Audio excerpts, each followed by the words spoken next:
Peggy 12.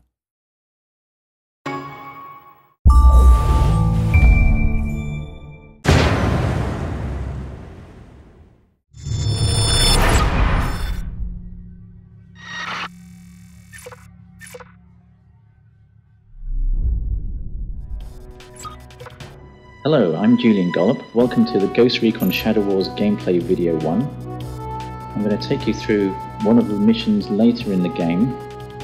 We've got two ghosts in this mission. First one is Banshee. She's a Recon class. And we've got Duke, who's a Commando class. Our objective is to get to this door from the end of the corridor here and open it.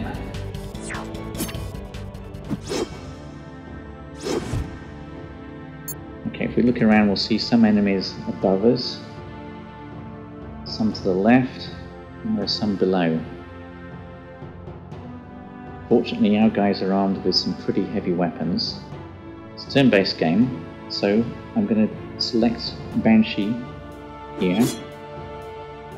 I'm going to move her up to attack some enemies on the left. The green squares indicate all the positions that I can actually shoot from, so I'm going to move to this position. Select attack. For a choice of two targets, this one or this one. The bar above the enemy's head indicates possible damage. Red is certain damage, and the orange part is possible damage, and the green part is what he's going to be left with. So let's select attack and see what happens. Okay, he's taken 12 hit points damage, he's half dead. Banshee has finished moving, so I'm going to move over and select Duke. Again, the green squares show where I can attack from.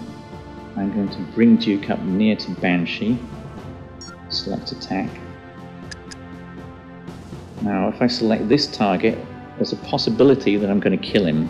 The orange part of the bar above the enemy's head indicates possible damage, so he may stay alive. This guy I don't stand a chance of killing. The red lines indicate possible return fire. I'll show you what that means in a bit. Let's just go ahead and attack with Duke. Unfortunately the enemy remained alive, and I got return fire from both of them. This is very important tactically to take into account return fire when you're attacking. At the moment it doesn't matter too much because my guys are very tough, and Duke is taking just a little bit of damage. Banshee nothing yet. So let's end the turn and see what the enemies are going to do.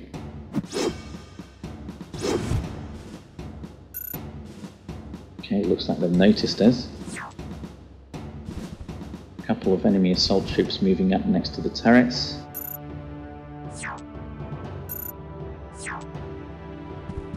Another assault moving in close to reveal Banshee.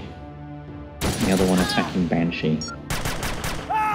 Normally Banshee cannot be attacked directly because of her camouflage, but if an enemy moves next to her, she becomes revealed. Okay, we've got the gunner drones moving up to the south. Enemy commando. And above us again another enemy commando unit. Some assaults. Here we've got two melee drones which are very nasty in close combat, so we don't want to let these guys get next to us. And finally we've got one more assault over to the left.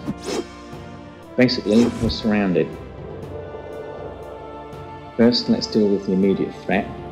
We'll take this guy out. I'm going to just move Banshee a little bit more towards our objective and attack from there. She's at close range, she does a lot of damage and kills in one hit. That's excellent. Now Duke is free to launch his attack over here.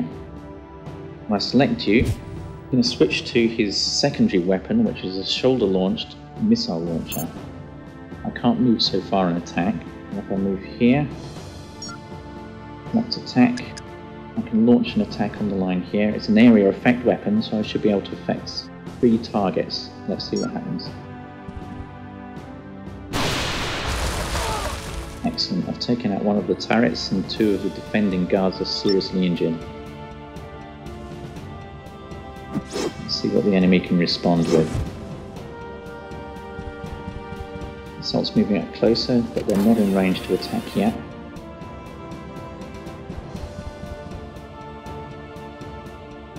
But here we've got an enemy commando unit also equipped with missiles, and he manages to get us. The enemy melee drones closing up very fast, they're quite rapid.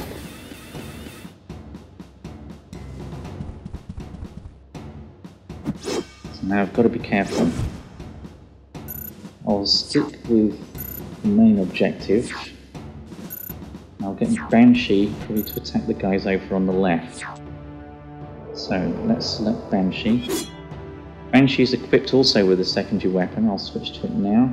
This is an EMP grenade. It's very effective against enemy drones and turrets, but will also do a reasonable amount of damage to enemy soldiers. So again, if I launch in the middle here, back from this position and see what I can do.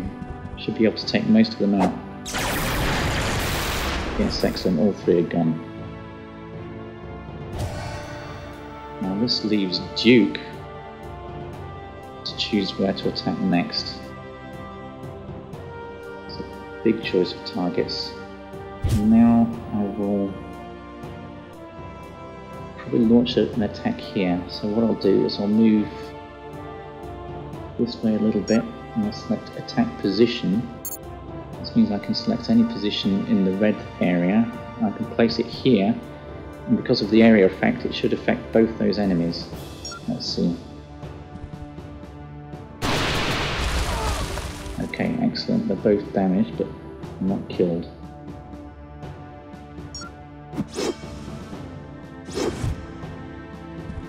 Finally, an enemy assault's got up onto the main passage. We'll exchange of fire there. Gunner drone, which is quite nasty, is approaching rapidly. Another enemy commando with a missile launcher.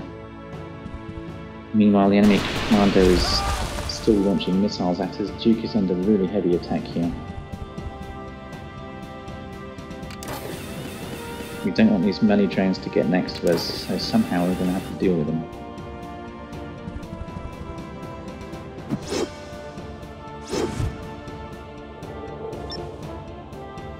Now, fortunately, Duke is now powered up. Whenever you attack an enemy or kill him, you get some power points. If you look at the blue bar on the bottom left, you'll see it's at 100%. So I'm going to make good use of my power attack. Let's select Duke first. I'm going to launch the power attack into the middle of these guys here. If you move the camera a little bit, you can see they're reasonably well bunched up. And get some return fire from that position. Maybe I can move here, I won't get any return fire. Now I'm going to select Wide Impact, which is Duke's power attack. This immediately extends the area of effect, and it will also do more damage, so I should be able to do quite a lot here. Let's see. So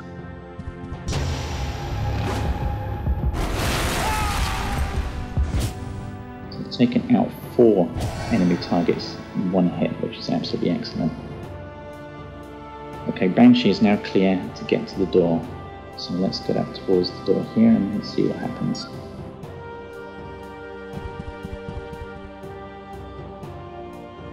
Oh dear, on the other side of the door we've got a whole load of trouble, a lot of enemy drones.